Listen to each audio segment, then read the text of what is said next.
What is up, everybody? VitalSyntax here, and I've got some Battlefield 3 TDM gameplay. I'm using the AEK-971 as assault/medic, and so this is my very first Battlefield 3 video on my channel. So I'm going to be doing a first impression review of the game. Keep in mind, this isn't a comprehensive review or anything like that. It's basically just my opinions after playing about 25 hours into the multiplayer. I mean, I've been playing this game way too much lately. Mostly multiplayer. I did a couple hours in the single player and a lot of co-op as well. And they actually did a kind of interesting thing with the co-op where you have to play the co-op to unlock some of the multiplayer items, like the G3 assault rifle, the SIG 553 carbine, the Rex revolver, M39 EMR sniper. So I kind of like that because it kind of made me want to play the co-op. And when I was actually playing it, it was actually really fun. And I think that a lot of people might just ignore the co-op completely. But, you know, if they give you some type of incentive to do it, it makes it a little bit more fun, it makes it a little bit more rewarding. So, but also they kind of made it, they made it a little bit too hard to get. For example, I've played through every single co-op mission on every single difficulty. There's easy, medium, and hard, or easy, normal, and hard. And I'm only about halfway through all the unlocks. So it takes a long time to get toward, I think the G3 is the very last thing you unlock from the co-op. So it takes a very long time to do that. And I wish they kind of maybe would have made it a little bit easier to unlock, or either that or had more co-op missions, because there's only 6. So you have to play those co-op missions over and over and over and over, and it gets kind of repetitive. But regardless, back to reviews and impressions and things like that. As far as like official reviews, I think last time I checked, Metacritic was sitting at about a 93 for the PC version. I don't know about the Xbox or PS3, but I'm sure they're somewhere in the 90s as well.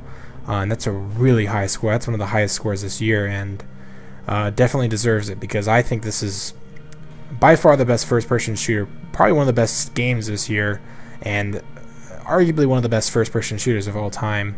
I've been having tons of fun with it. I mean, I really haven't had any issues with it, and the fact that I'm able to actually go in and play for 10 hours straight on some of these nights without getting frustrated, without rage quitting, without just not wanting to play anymore, just shows you how much fun it is and how engaging it is. And really, it's a video game. It should be fun. That's what it's all about, and that's exactly the feeling it gives me.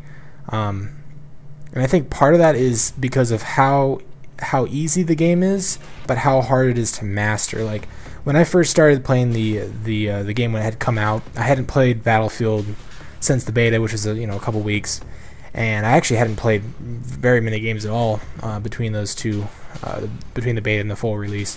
So I was very, very bad, basically. I mean, my aim was way off.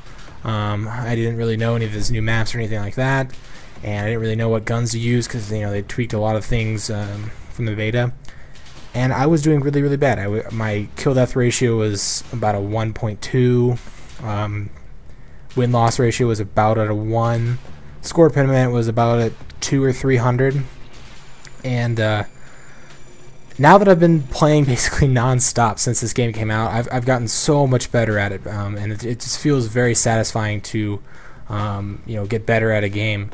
And right now I'm sitting at almost a 2.5 kill-death ratio, a 1.8 win-loss ratio, and almost 600 score per minute, which to me was quite impressive for myself.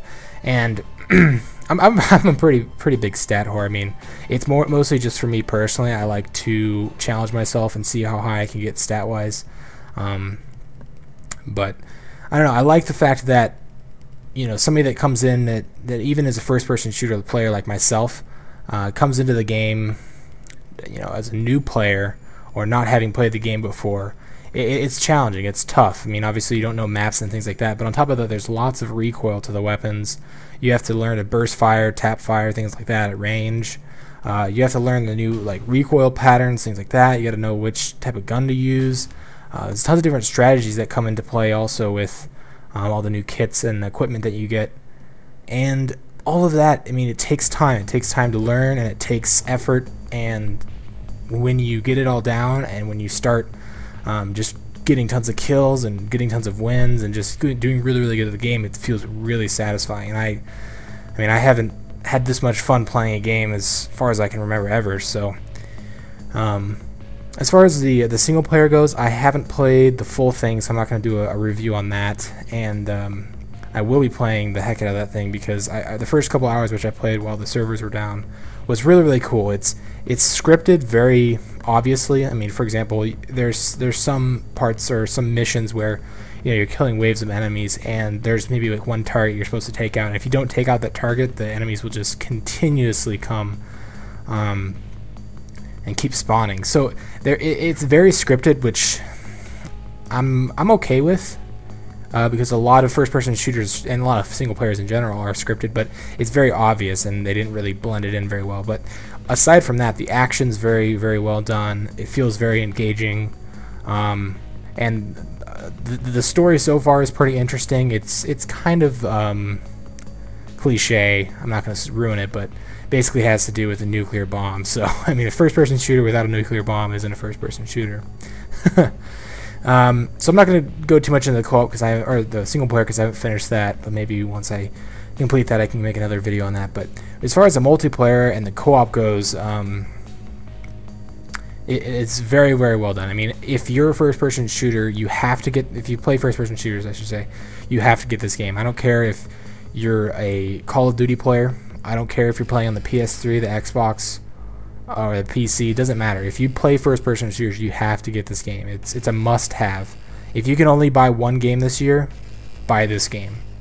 And now we can get into a whole discussion of Modern Warfare 3 versus Battlefield 3, and I've done multiple videos on that, and I'm not going to get into that in this video. But my general rule of thumb is if you're a first-person shooter player, get this game.